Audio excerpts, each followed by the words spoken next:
Hi hello ముందుగా అందరికీ వినాయక చవితి శుభాకాంక్షలు. వినాయక చవితి రోజున ఆ విఘ్నేశ్వరునికి పెట్టే ప్రసాదాలు 5 రకాలు 9 రకాలు అలా మన శక్తి కొద్దీ మనం చేస్తూ ఉంటాం కదా.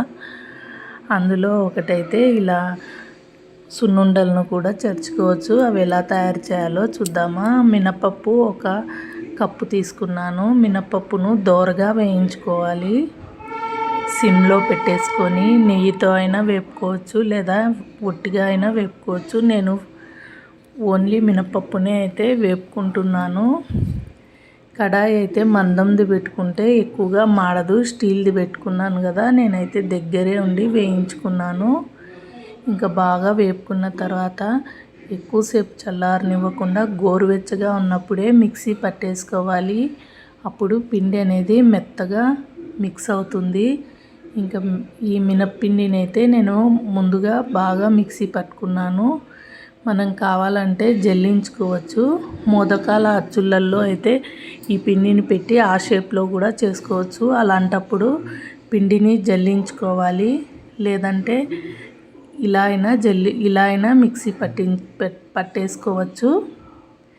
ఇంక ఇలా మిక్సీ పట్టేసుకున్న తర్వాత కొంచెం వేడి తగ్గిన తర్వాత అదే కప్పుతో బెల్లము చక్కెర కలిపి వేసుకున్నాను నేను. అది కూడా వేసేసి మళ్ళీ మిక్సీ పట్టేసుకున్నాను. ఇంకా ఈ మిశ్రమాన్ని అంతా ఒక ప్లేట్లోకి తీసుకున్నాను.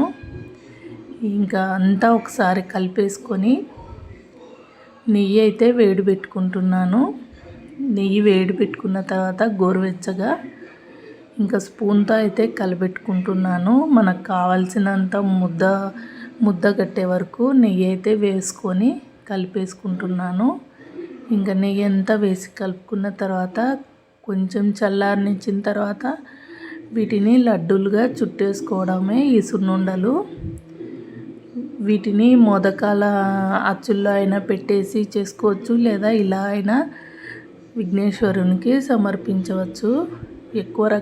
మనం నార్మల్గా ఎక్కువ ప్రసాదాలు చేసుకున్నప్పుడు వాటిని సమర్పించిన తర్వాత విఘ్నేశ్వరునికి అవి వేస్ట్ కాకుండా మనం చూసుకోవాలి. అది కూడా ఇంపార్టెంటే కదా. అయితే ఈ సున్నుండలు అయితే మనకు వేస్ట్ అవ్వవు, నిల్వ కూడా ఉంటాయి కదా. ఇంకా బాగున్నాయి. మా బాబుకైతే ఒకటి ఇచ్చాను. ఇవి టేస్ట్ అయితే బాగున్నాయి. ఇంకా అంతే అండి. Video like, share, subscribe.